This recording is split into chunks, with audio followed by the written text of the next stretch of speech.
First, you need to download the software. To do that, visit www.protect-plus.com/PCUT.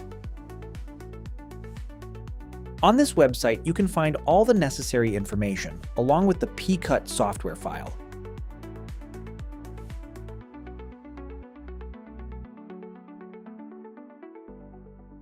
From there, simply click on the download link, and the software will be downloaded directly to your system.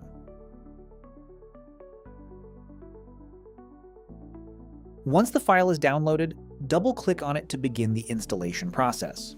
A setup window will open. Click on Next to proceed. Follow the on-screen instructions and select the necessary settings as required to complete the installation.